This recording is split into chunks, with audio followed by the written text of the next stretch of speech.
नाम उमर खालिद, जन्म 11 अगस्त 1987, जामिया नगर, नई दिल्ली। इतिहास में स्नातक, किरोड़ीमल कॉलेज, दिल्ली विश्वविद्यालय। इतिहास में परास्नातक और एमफिल, जवाहरलाल नेहरू विश्वविद्यालय। पीएचडी, झारखंड के आदिवासियों पर शासन के दावों और आकस्मिकताओं का चुनाव, 2018 जेएनयू। 2016 जेएनयू देशद्रोह विवाद, कथित तौर पर देश विरोधी नारों के लिए आरोपित। 2020 दिल्ली सांप्रदायिक हिंसा की साजिश रचने का आरोप, यूएपीए के तहत सितंबर 2020 से तिहाड़ जेल में बंद। तिहाड़ जेल की दीवारों के बीच बंद उमर खालिद की आवाज एक बार फिर उनकी 5वीं चिट्ठी के तौर पर सामने आई है। लगभग 1700 से ज्यादा दिनों या कह लीजिए कि आधे दशक से जेल में बंद खालिद ने अपनी इस चिट्ठी में कैद के अनुभव, उम्मीद और निराशा के बीच झूलते अपने मनोभावों को व्यक्त किया है। दिल्ली सांप्रदायिक हिंसा में कथित षड्यंत्र के आरोप में 2020 में यूएपीए के तहत गिरफ्तार किए गए पूर्व जेएनयू के छात्र नेता और हिस्ट्री के पीएचडी स्कॉलर उमर खालिद अभी तक बिना ट्रायल और बेल के तिहाड़ जेल में बंद हैं। उनकी यह चिट्ठी एक बार फिर यूएपीए जैसे कठोर कानूनों और लंबे समय तक बिना ट्रायल जेल में रखे जाने की प्रक्रिया पर सवाल उठा रही है। तो क्या लिखा है उमर खालिद ने इस चिट्ठी में, आइए जानते हैं। उमर खालिद अपनी चिट्ठी में रूसी लेखक फ्योदोर दोस्तोयेवस्की की किताब the house of the dead का जिक्र करते हैं, जो 19वीं सदी में रूस की जेलों में लेखक के अनुभवों पर लिखी गई है। खालिद ने कहा कि किताब पढ़ते वक्त उन्हें लगा जैसे दोस्तोयेवस्की उनकी यानी उमर खालिद की ही जेल की जिंदगी को बयां कर रहे हों।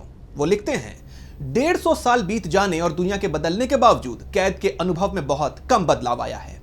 खालिद ने पिछले साल दिसंबर में 7 दिनों की अंतरिम जमानत के बाद जेल लौटने के अनुभव को जिंदा कब्रिस्तान का नाम दिया है। खालिद लिखते हैं, कैद की जिंदगी एक ऐसी अवस्था है जो जीवन और मरण के बीच की है। इस अनुभव ने मुझे एहसास दिलाया कि जेल में समय का प्रवाह अलग होता है, जहां हर दिन एक नई उम्मीद और निराशा के बीच संतुलन बनाए रखना पड़ता है। खालिद अपनी चिट्ठी में आगे बताते हैं कि जेल में समय को बड़े हिस्सों में नहीं बल्कि छोटे छोटे पड़ावों में देखा जाता है। जुलाई 2021 से चल रही उनकी जमानत की सुनवाइयां उन्हें हर बार कुछ दिनों या महीनों बाद की तारीख देती है, जो उनके लिए समय को मापने और उम्मीद को जिंदा रखने का जरिया बनती है।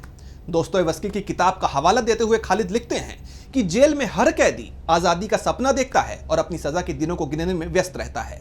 वो लिखते हैं, जेल में धैर्य सीखने के लिए काफी समय मिलता है, लेकिन यह धैर्य शायद जेल तक ही सीमित रहेगा।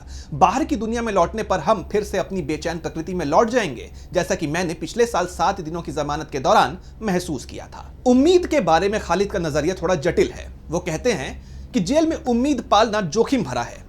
जितनी ऊंची उम्मीद उतनी ही ऊंचाई से आप गिरते हैं। इस डर से वो उम्मीद से दूरी बनाए रखने की कोशिश करते हैं, लेकिन स्वीकार करते हैं कि जेल में अधिकांश कैदी, चाहे उनकी स्थिति कितनी भी निराशाजनक क्यों ना हो, उम्मीद का दामन थामे रहते हैं।